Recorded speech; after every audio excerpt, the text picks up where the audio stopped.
Paris. City of love, romance and dreams. So they say. I used to say it too. But ever since that day, the day of the murder, I've always associated my beloved Paris with death.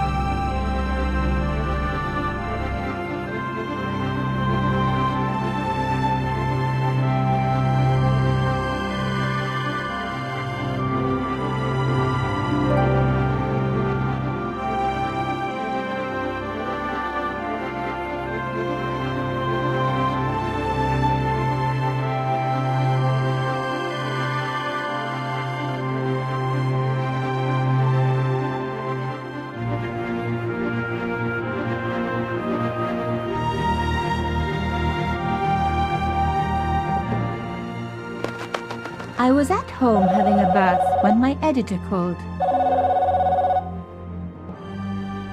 Collard, get your ass over to the Palais Royal now. You got an interview. With Pierre Carchon.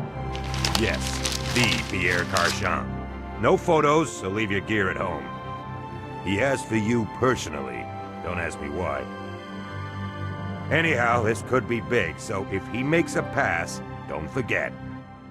Just smile, say yes, and keep taking notes. So charming and so very apt. Pierre Carchon was a media king, a national hero, and one of the most infamous adulterers in Europe. He and his wife Imelda were just one step down from royalty. Whoa, I hate mimes, but unless you humor them, they don't go away.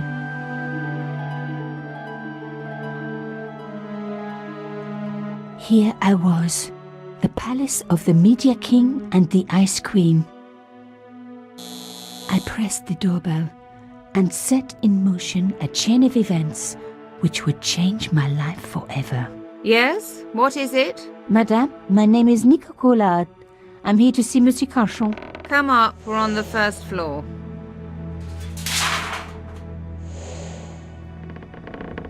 Madame Carchon, it's a pleasure to meet you.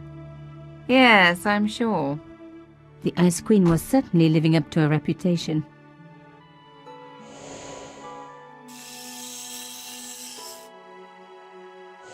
Will you be staying for the interview?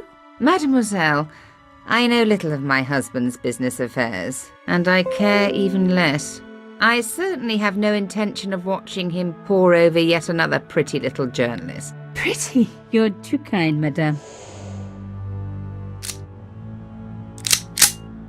Ah, the talented and very beautiful Mademoiselle Collard. Such a pleasure to meet you at last. Monsieur Carchon, I am honored. Oh, I'm sure you are. Call me Pierre, please. But I do not flatter you idly. I was a friend of your father. He was a great man. My father, he never mentioned. He and I were very close. And then his death. So tragic. I must... Imelda, your damned cat's in my study again. Another Ming vase, I suppose. Excuse me for one moment, my dear girl. You journalists are getting younger each year. Perhaps it's the rest of the world getting older, madame. That was no cat. My God! What? Monsieur Carchon!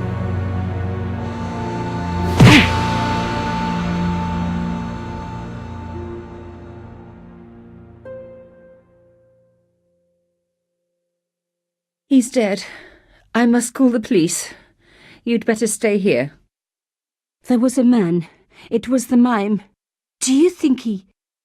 Well, I believe we can rule out suicide, don't you? No wonder they called her the Ice Queen. She would have been top of my list of suspects if I hadn't seen the attacker myself. And if I hadn't come across a couple of murders just like this already. One of the most important men in Europe murdered And here was I, Nico Coulard, alone at the scene of the crime. Should I wait for the cops? Or start my own investigation? It was a no-brainer.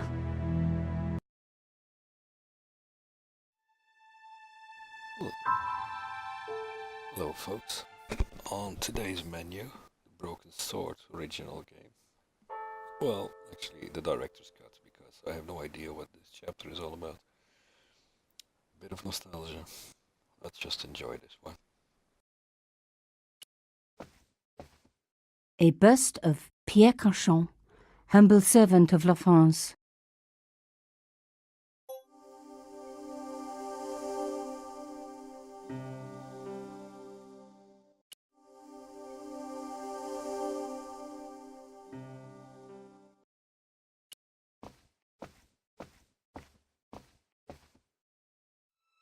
Mimes and guns don't usually go together, but I had an idea that this was no ordinary mime. I'd come across this murderer before, and written about him.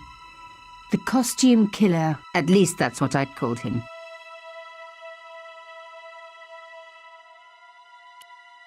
It was one of my hair clips.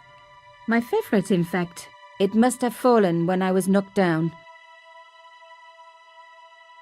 His lifeless eyes stared blankly at nothing. I closed his eyes. It was the least I could do for the poor fellow. Some people hate searching corpses for clues. Me, I'm okay with it. Reminds me of an old boyfriend.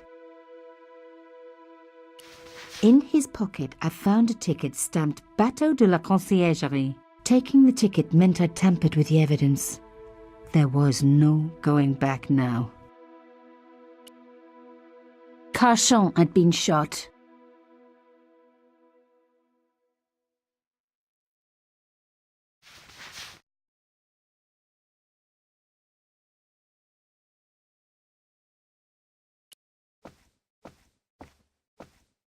The bookcase was filled with obscure first editions.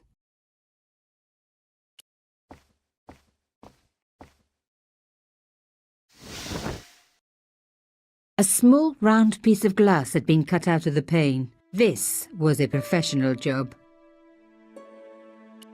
This was the work of the mime. Unless the cat was in on it too. I didn't want to cut myself and leave blood on the glass. Call me old-fashioned, but I like to keep my DNA to myself. Your original 18th century high-security window handle.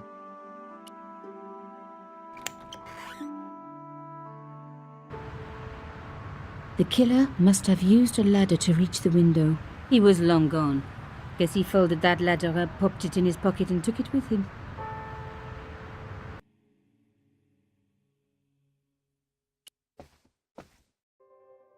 The police could turn up at any minute. Somewhere there were clues to the murder, and I needed to find them.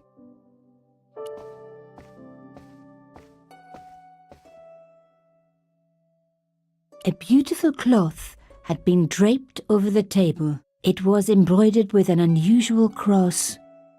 I reckoned that cloth might just turn out to be useful. There was a tiny hole in the tabletop. Part of the inlay had been chipped away.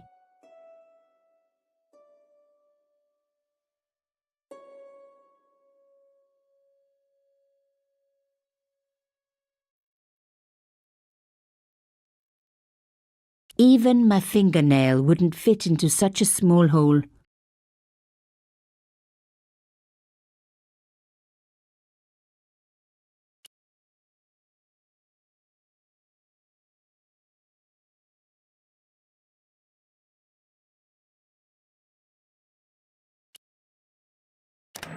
Aha! Nico, you are just so damn good at this stuff. A key had been hidden in a secret compartment. A modern key. Instead of comforting Imelda, I was ransacking her flat. Why? Because there was something going on here, and I had to get answers before the cops arrived. And hey, she'd been rude to me, so she had it coming.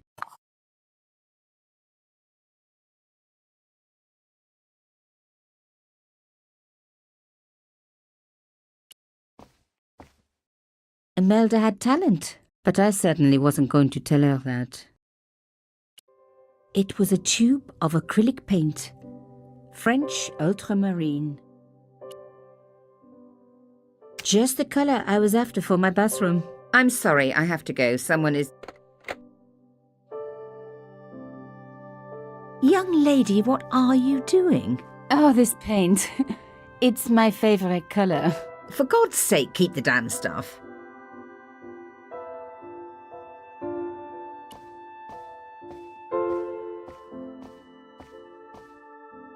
Imelda looked shocked, but still every bit as hostile. Excuse me, madame. Yes? I am so sorry for your loss, madame. No, you're not. You're a journalist. Journalists don't feel sorry. Not true. We shall see. How did your husband know my father? I have no idea. You didn't know him? Thierry Collard? Pierre knew a lot of people I didn't know, most of them women. Why did your husband send for me? What did he want to discuss? I have no idea. His business was his business. He never told you anything. No, and frankly, I preferred it that way. Why would a mime want to kill your husband? Pierre had plenty of enemies. Half the husbands in Paris for a start. This is quite a scoop for you. I suppose you're already inventing the headlines. Just because I am a journalist. Don't patronise me. You're all cut from the same cloth. Do you have any moral sense at all? Yes, that's why I do this job. You do it to see your name in print. As if my editor gets the byline, I just do the work. Well, don't expect my sympathy. The police will be here soon, madame. Is there anybody you would like me to contact? Family, friends? No, I have no family. Pierre and I were... He was all I had, really. Not much, was it? The dutiful wife. That was my role. He never talked, never let me in. I know one thing, madame. What? If you want to find out who killed your husband, then you let me do the job, not the police. Why? How do I know I can trust you? Your husband invited me here today because he needed me. I think he knew somebody wanted to kill him, and he knew I could help. I doubt it was your database he was after. You're wrong. I was onto his killers already, I am sure of it. Please, you owe it to him. I don't know. All I need is a few more minutes to look around before the police come. You really do have a moral sense, don't you? I trust so few people. And perhaps Pierre really did think that you could help. Of course it wouldn't have stopped him seducing you too. Here, take this. It's the key to the drawing room next to the library at the end of the hall. It was Pierre's room. I rarely went in there. I couldn't. I was too scared of what I might find. Thank you. I promise you won't regret this.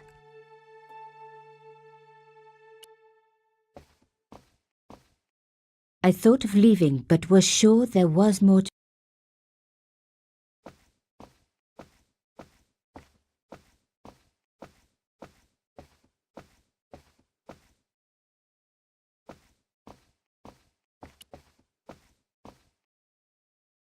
The door was locked.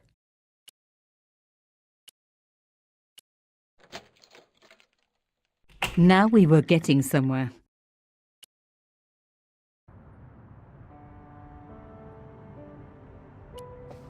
Even the light switch looked impressive. I didn't need the lights on. It was light enough already. The painting showed the Cachons together, in love. As the poet said, the past is a different country. Or did I read that in a fortune cookie? There was the very faintest of clicks.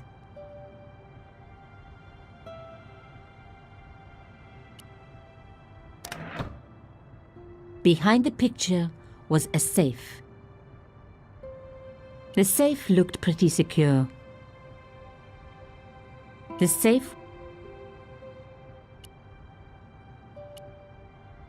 safe's lock was too secure for me to pick. How come it always works in movies, huh?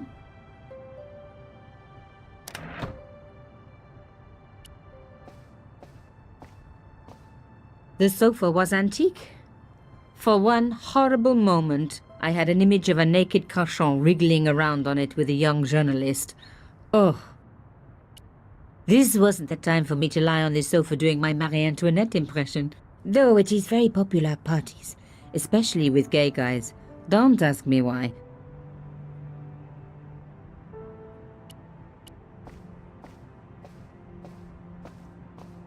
As expected, the desk was yet another priceless antique.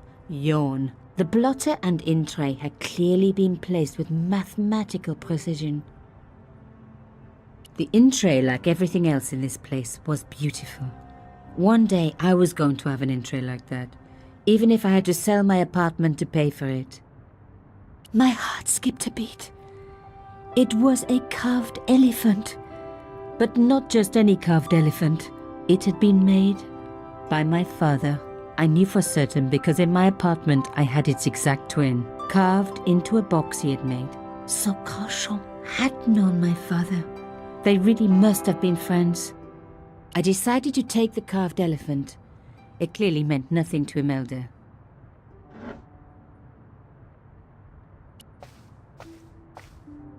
It was a sheet of blotting paper in a leather holder.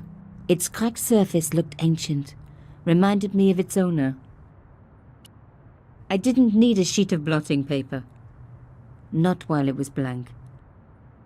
I didn't want to take the tray, but I knew that I could use it. I didn't want the in-tray like... The cloth was embroidered with an unusual symbol. No. No. It was the beautiful elephant my father had carved.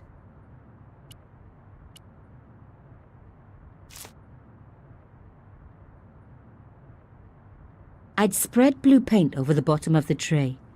It was ruined. I was a very bad girl, but also quite a clever one. I didn't want to, in a way... No.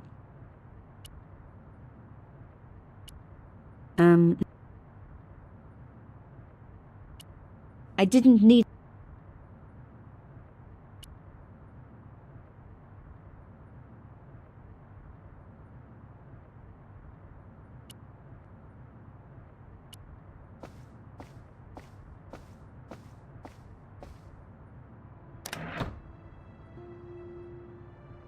The problem with these games, sometimes you do stuff that makes totally no sense because you forgot to do something first, but it still worked.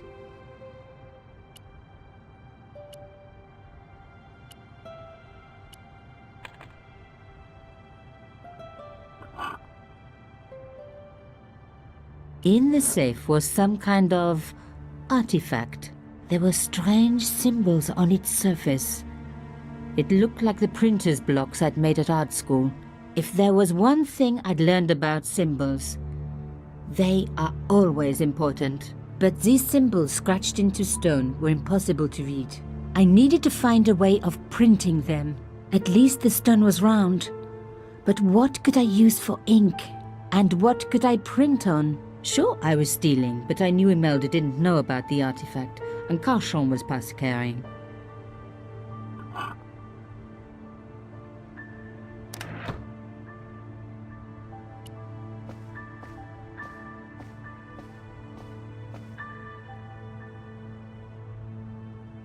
See, logically, you would have put the ink in the tray now, and not just randomly.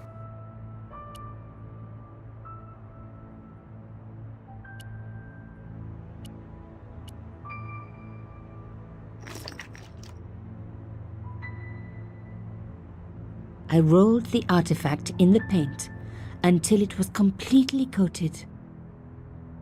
An antique tray with paint spread all over it. Not a lot I could do with that.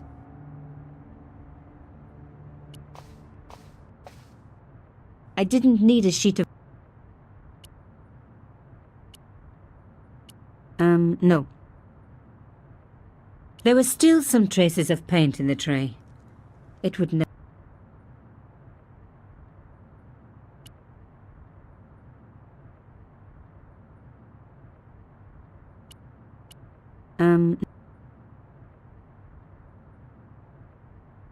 antique tray. Not a lot.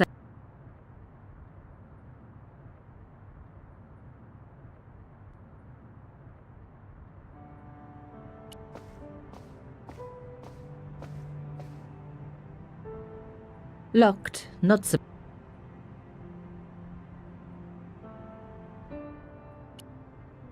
It was a boat ticket stamped Bateau de la Conciergerie. When I was a little girl, Papa used to take me on the Bateau Mouche as a treat.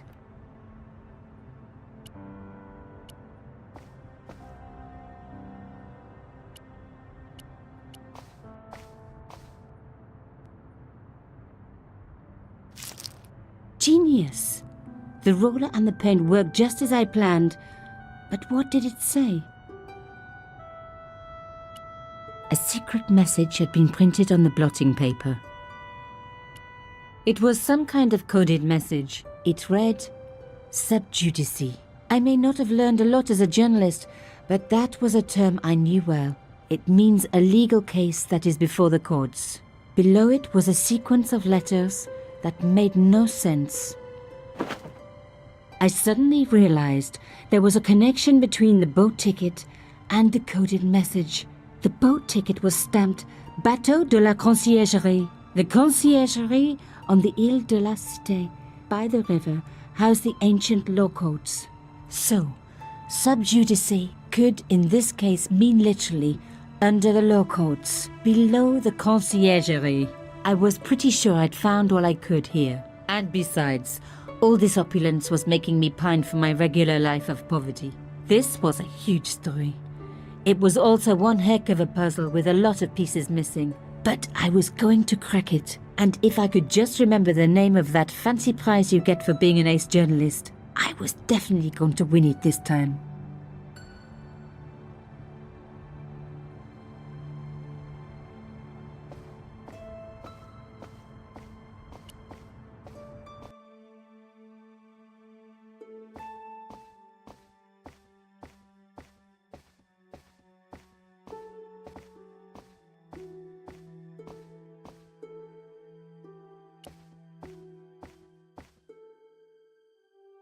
Did you find anything useful? This carving, do you know anything about it? It was Pierre's. What does the statue have to do with... Please, I need to know. He was given it by a friend, something to do with Africa. He never explained any more. No, but I think it was important to him, always on display. Why? It was carved by my father. Oh, I see. I didn't know. Imelda, I will do everything I can to find the killer. Thank you, my dear. And if the police ask, Don't worry. You were never here. sub judice was the key. I was going to have to find a way under the conciergerie. I decided to head straight for the quayside on the Ile de la Cité. If there was a way of getting under the conciergerie, it would have to be from there.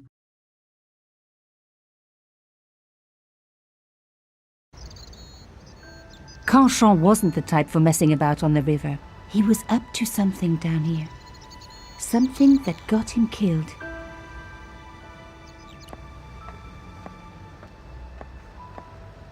This fence was a permanent fixture.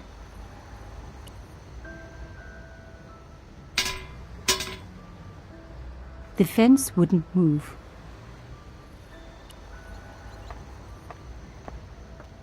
This fence...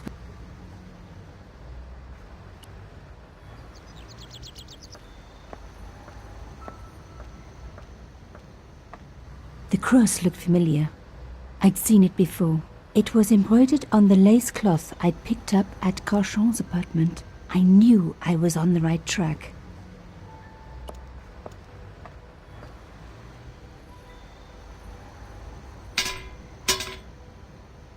I tried pushing the fence, but it wouldn't move.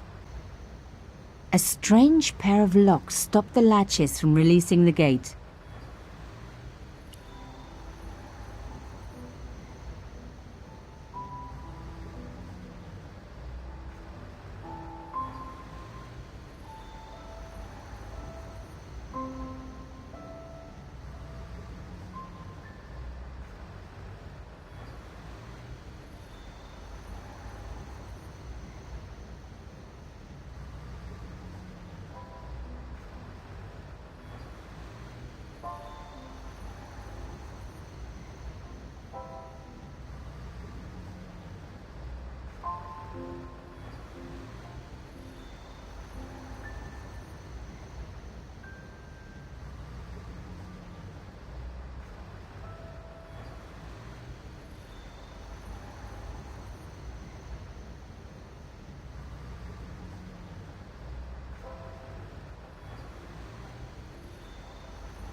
One down, one to go.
Nothing like a good convent education for honing your lockpicking skills.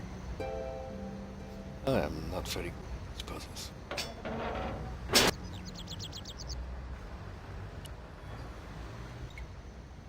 For a room full of junk, that was one very sophisticated lock system. This place was definitely fishy, in more ways than one.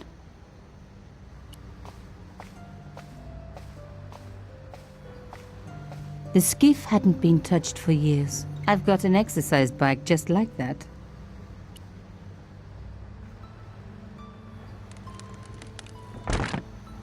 Oops.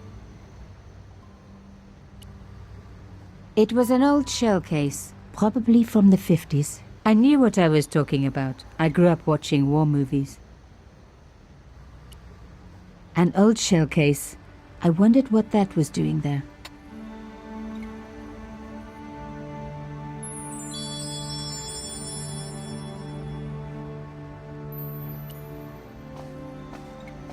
A rough hole was cut into the pillar. So, a stone door. There had to be a mechanism to open it. The words Sinister and Dexter were carved on either side. Now any good convent girl like me knows the old Roman for left, right, left, right. But what did it mean here?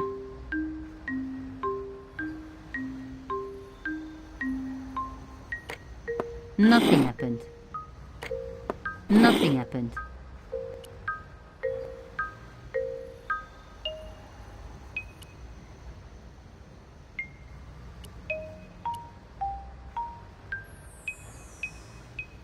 The hole was too small.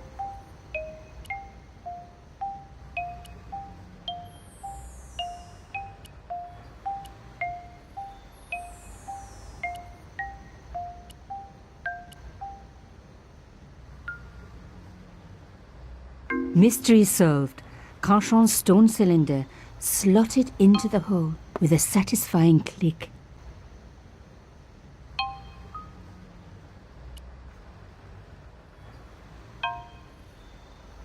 Rolling out the painted cylinder had given me a print of a secret message.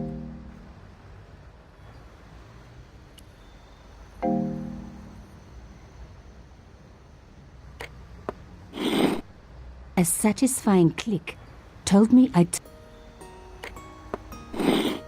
another click.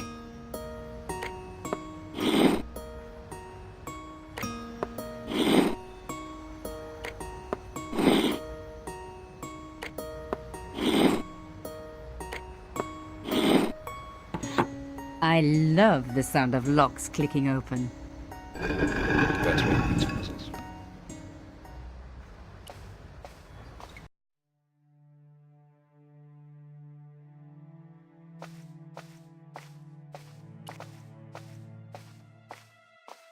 The cross looked familiar. I'd seen it before.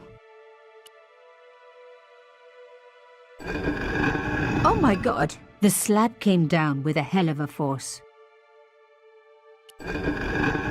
With nothing to hold it up, the cross dropped back down again.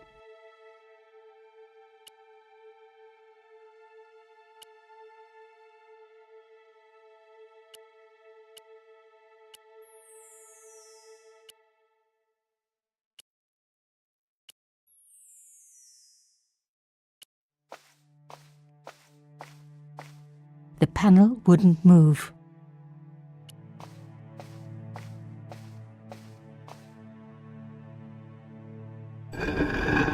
Lifting the cross closed the entrance door and also opened.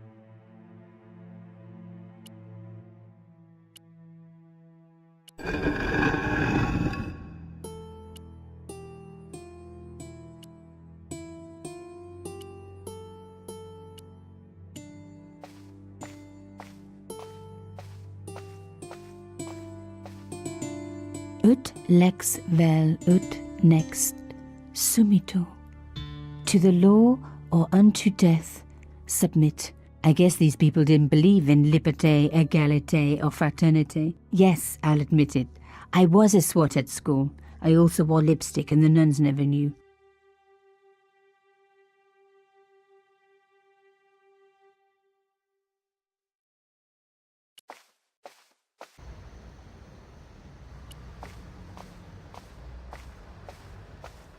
Moving the skiff would only damage it more. Moving the I'd wrecked the skiff. Not that it was particularly seaworthy anyway.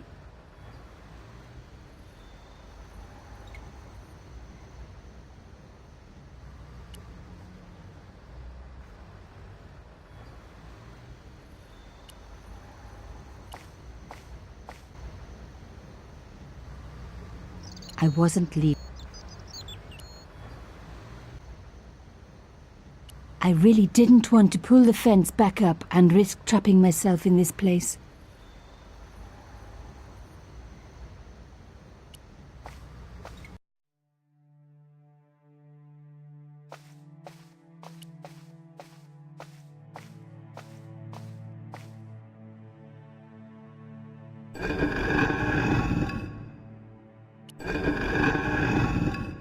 The cross looked...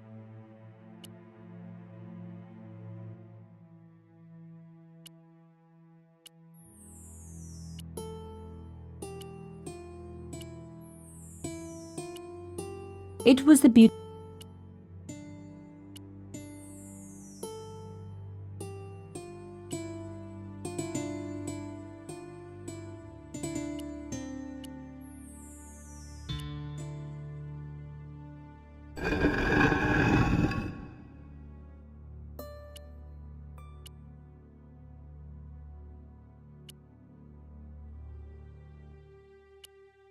This wouldn't hold the cross up. But I was on the right track. I needed to use something sturdier. This wouldn't hold the cross. This wouldn't.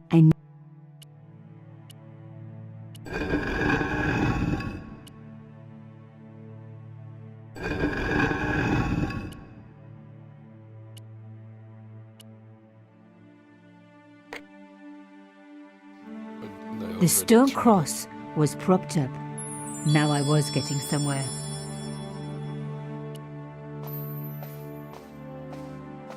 I touched the slot. Nothing bad happened, which was good. I've always been attached to my fingers. This slot was designed for something specific. But what?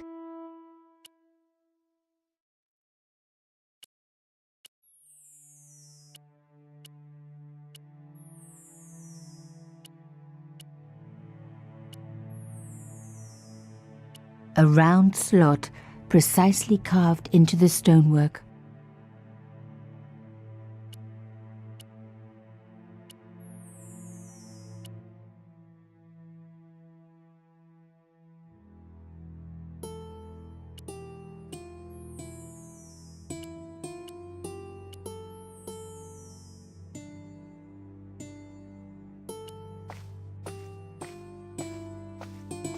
The cross was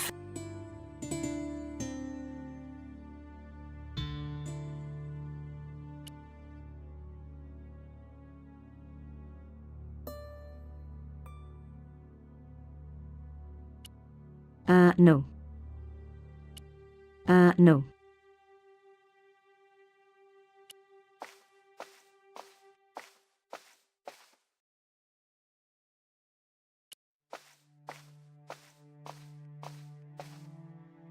I removed the shell case.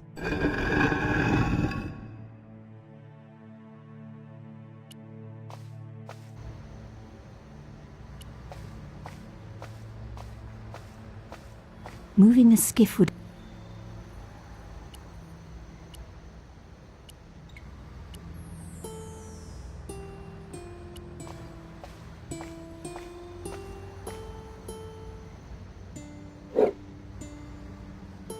I removed the stone cylinder.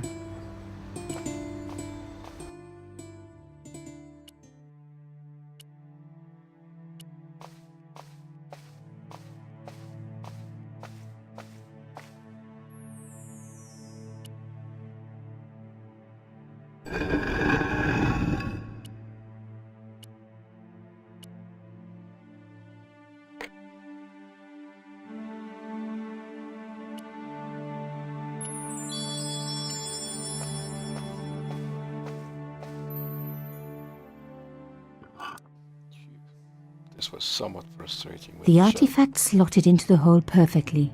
Behind the old walls, I could hear some kind of mechanism groaning into life, but whatever had been triggered had now jammed.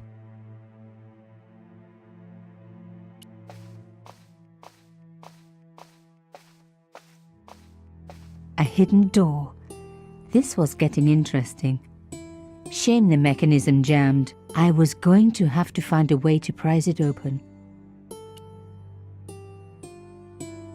The gap was too thin for me to get a grip. I needed something thin enough to prise the door open.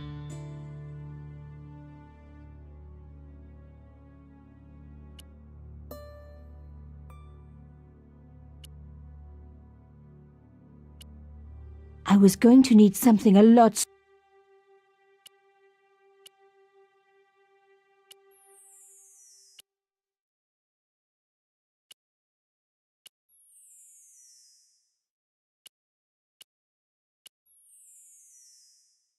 Yeah, this is problematic. I'm probably gonna have to go back and destroy the little boat to get some I plank or removed the something. shell case. So The that's a cross lot of didn't drop backtrack. back down. Some kind of mechanism was holding it up.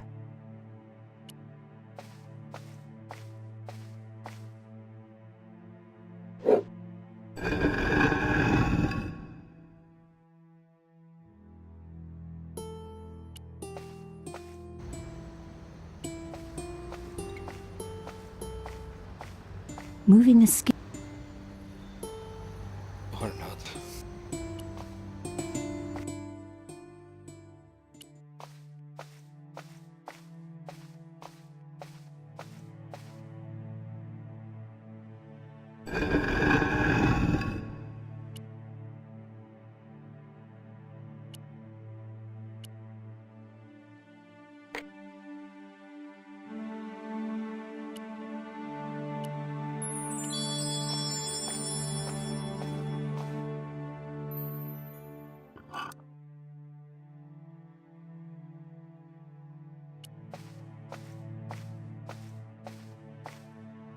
I removed the shell case.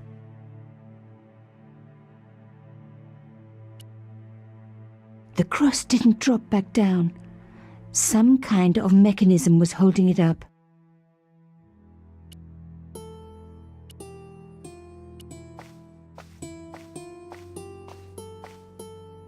The gap was too narrow.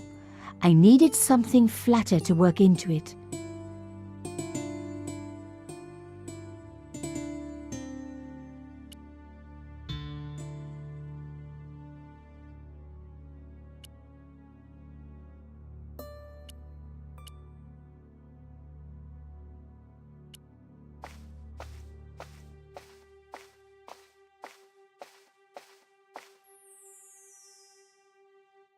No way would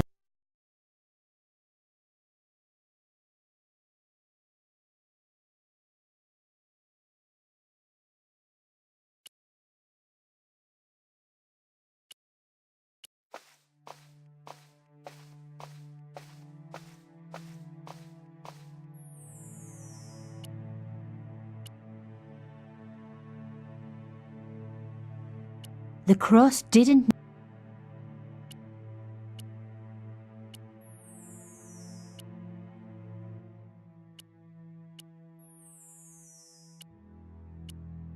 No. No. Rolling out the it read.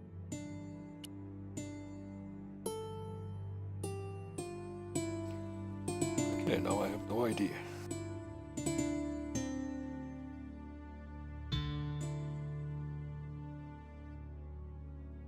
The cross.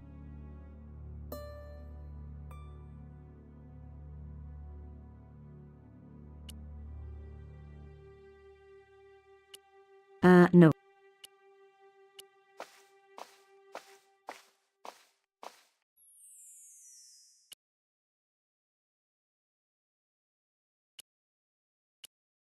The gap was too narrow. I needed something flatter to work into it.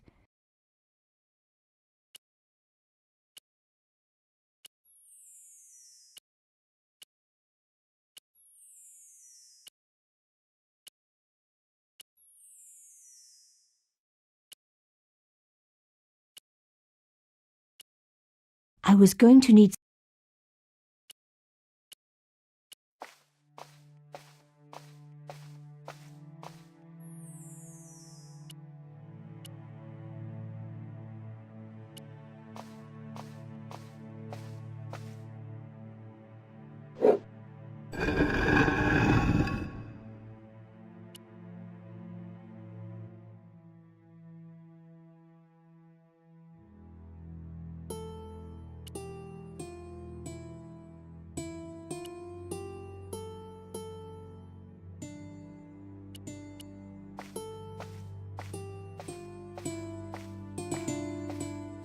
The slab was too heavy.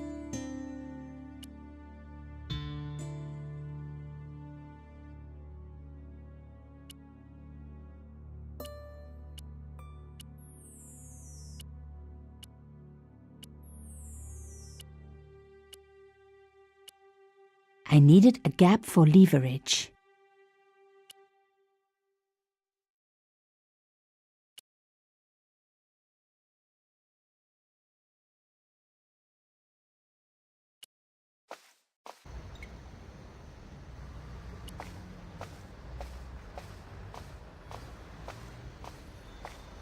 I really didn't. Moving the skin.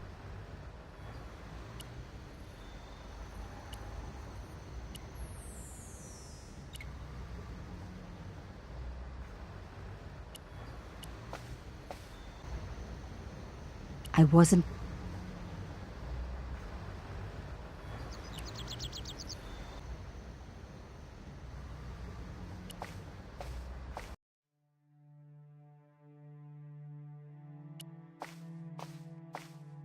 The panel.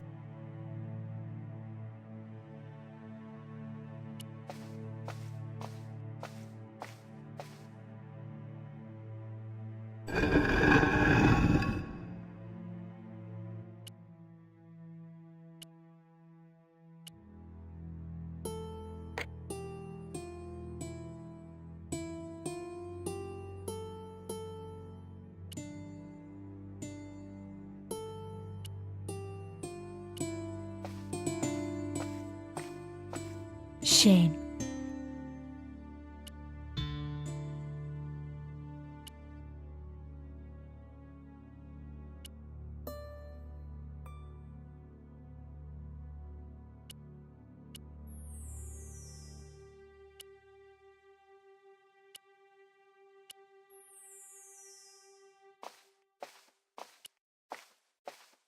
The cylinder was doing a fine job.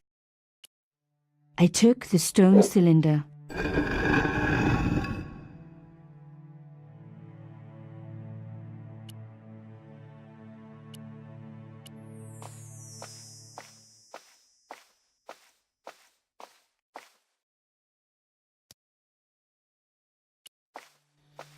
Oh, that's pretty far-fetched.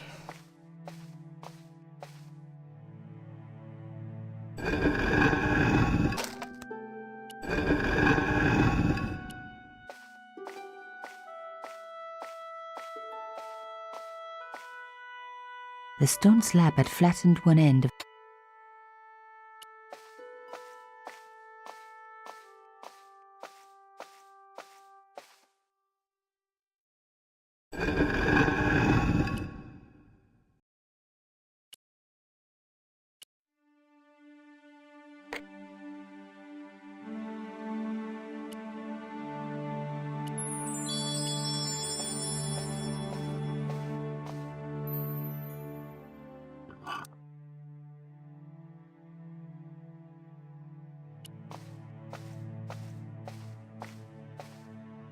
I removed the shell case.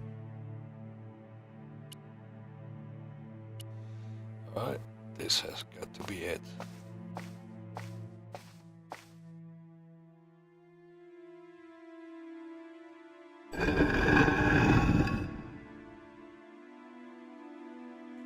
Another good use for a shell case.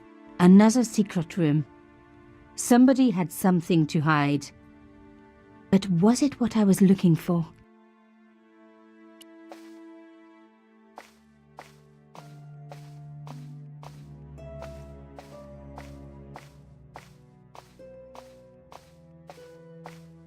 Wow. Through the darkness, I could see that this was a stateroom. But for what purpose? And how did it tie in with Carchon?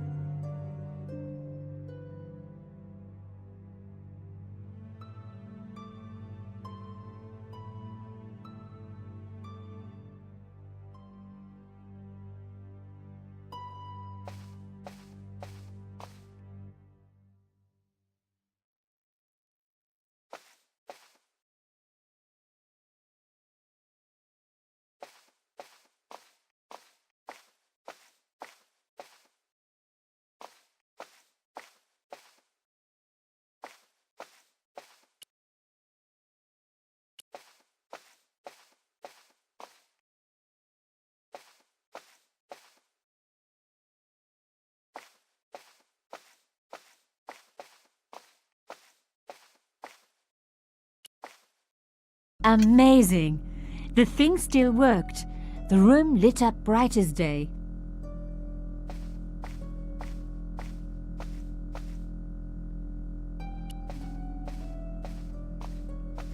The desks were covered with a layer of dust. No one had worked here for years. I wasn't going to find anything in this old desk. It hadn't been used for years.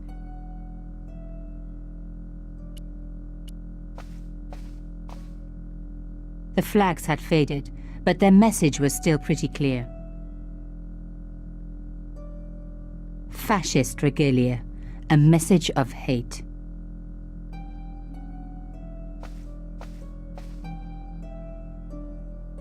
Yeah, this is like a Nazi tomb.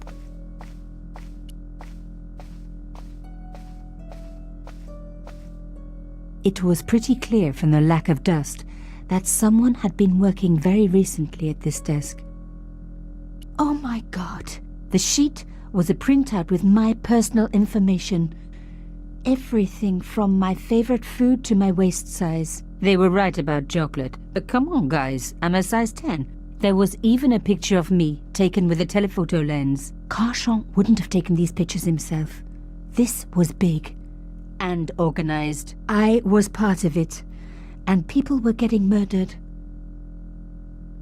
One thing was clear. Someone connected to Carchon had been watching me. The dregs at the bottom of the mug hadn't dried out or gone moldy. It wasn't more than a day old. This was the article I'd written about the costume killer. My suspicions were right. Carchon had cut it out. 2 businessmen had been killed. One in Italy, one in Japan. In each case, the killer had worn a costume, a penguin, and then a snowman. But that wasn't the only link between the 2 murders. Both the victims had been big media do-gooders, and I proved they were just the opposite. So, how did they fit in with Carchon? My articles about the costume killer.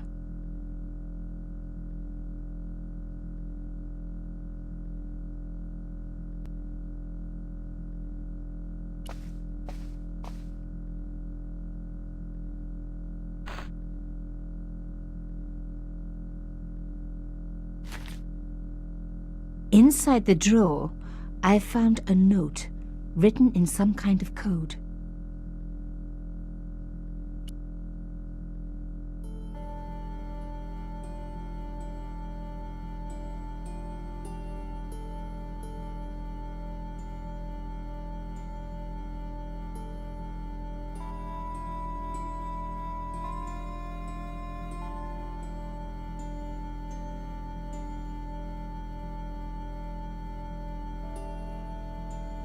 Okay.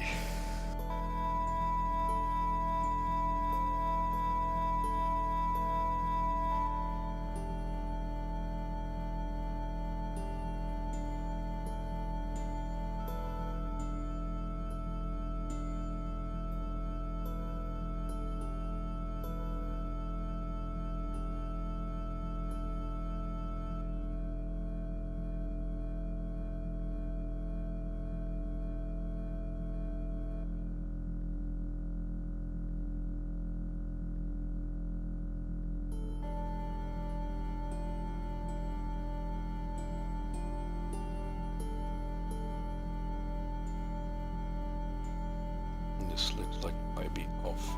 off.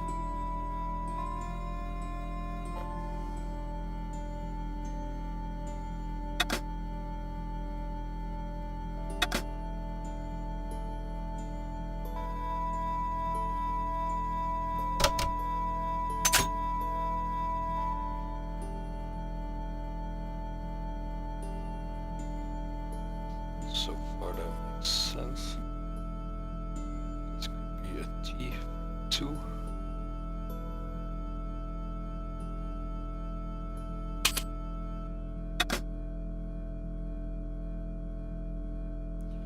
Oh wait, that's not possible. I already have it.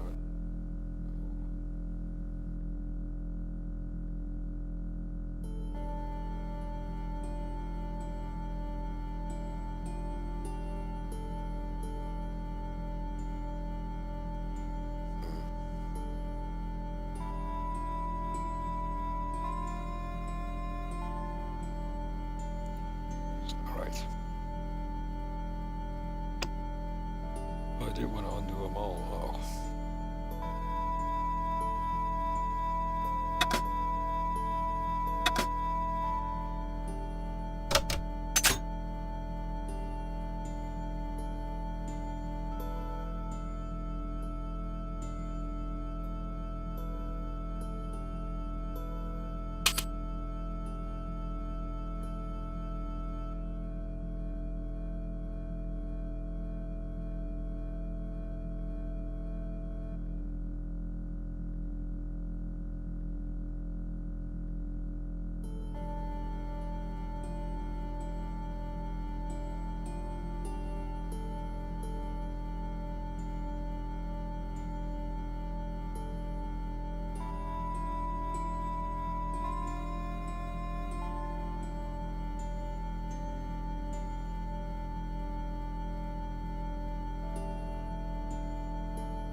not sure about the A. This could be an I.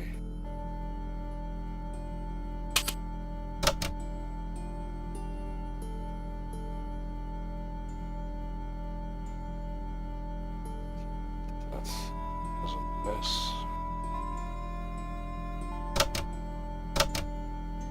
Exist. Just starting to get somewhere. Mind you, not native English, this isn't that easy as it is for you Anglo-Saxon.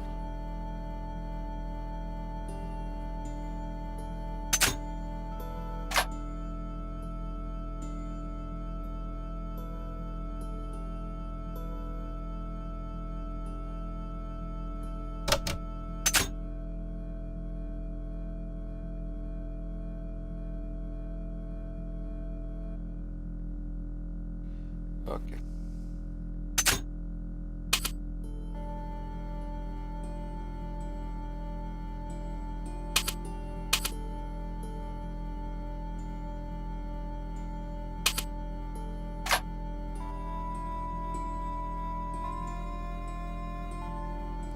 There's the O. Urgent.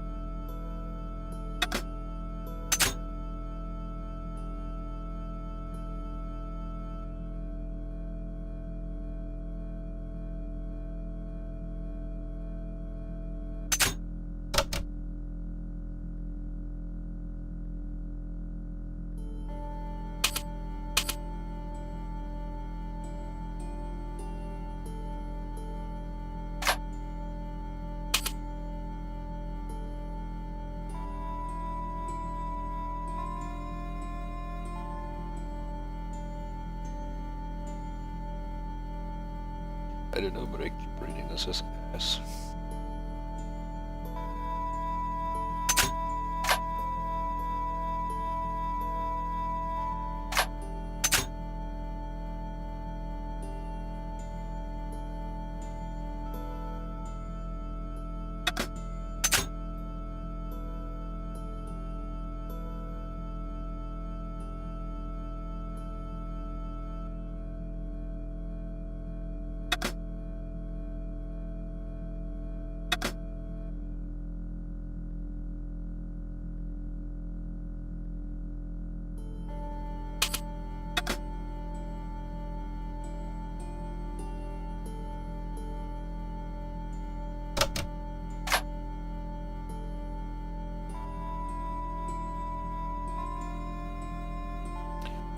Guess it's not a V.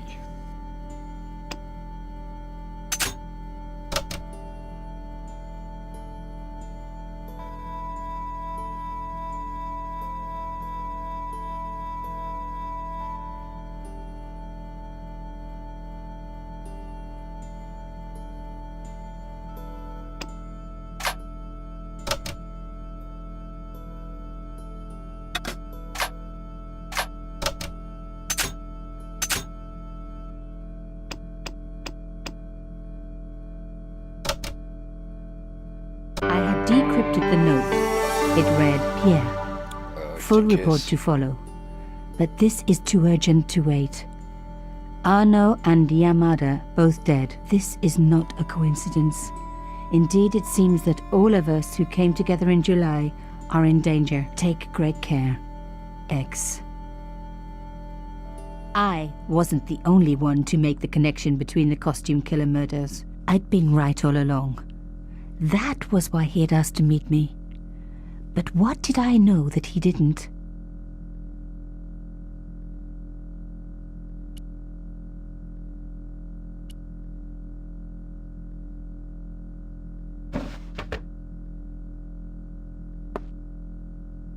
Damn, don't you just hate it when that happens?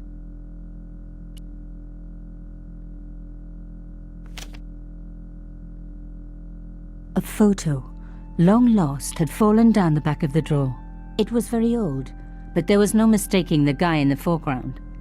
Carchon. Behind him were soldiers, a burning village, and a corpse. The photograph was cropped on the right-hand side. Somebody else in the picture obviously didn't want to be in it anymore. I wasn't surprised. This was Africa in the 60s. An uprising was being brutally suppressed. And here was Mr. Media himself, Carchon, doing the suppressing. The photograph was not just powerful evidence. It was also my ticket to one explosive story. I had enough for a story, an amazing story that was going to make my reputation and blow Carchon's to pieces. I needed to get home fast and start typing.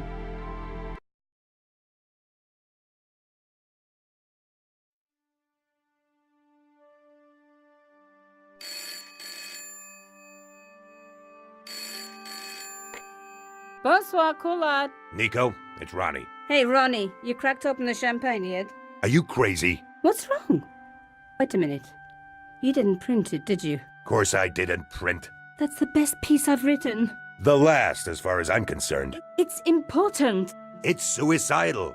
You can't destroy a national hero. He deserved it. His corpse isn't even cold. Ronnie, 2 hours ago I told you what I'd found. You loved it. You begged me to write it up immediately. 2 hours is a long time in newspapers, Nico. Someone's got to you, haven't they? Listen up, Nicole, and listen good. Pierre Carchon had a lot of friends. Powerful friends.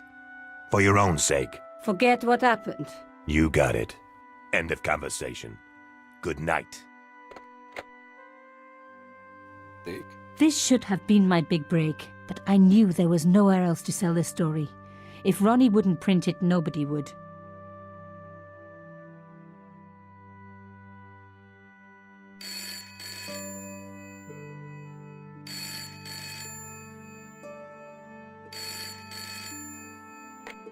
Bonsoir, Collard. Mademoiselle Collard, my name is Plantard. I need to talk to you about your story. Your Pierre Carchon story. How did you know about that? There are people out there, madame, who will be very upset by this story. Oh, really? Well, it's their lucky day. It's been spiked. Yes, I know. We must meet. We must? I have information relating to your costume killer stories. Tomorrow morning, 8 a.m., Café de la Chandelle Verte, Rue Alain Court. I shall be wearing a grey overcoat. You must talk to no one about this. You can't tell me what to... Tomorrow at 8. I'll be waiting. People complain about newspaper articles all the time, but not usually before they're printed. I was beginning to feel scared. This guy, Plantard.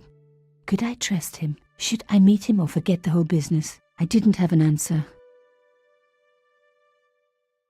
Go meet him.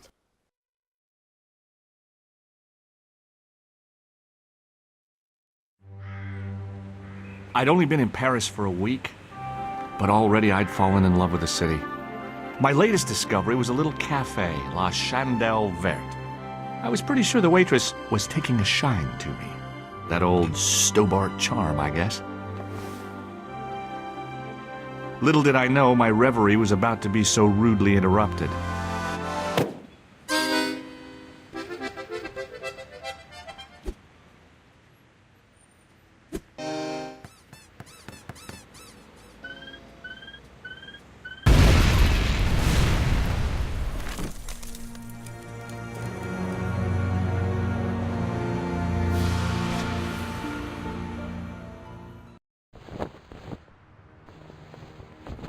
This is it. This is how I remember. Good chapter, director's cut. As I picked myself up, I was really angry. 1 minute I'm on vacation, the next minute some clown's blown me up. I knew right away what I was gonna do. I was gonna find that clown and bring him to justice. Because justice matters. Justice is up there with liberty, and equality, and, fraternity. After all, that's why I'd studied law, wasn't it? Well, that and the money, of course. First things first.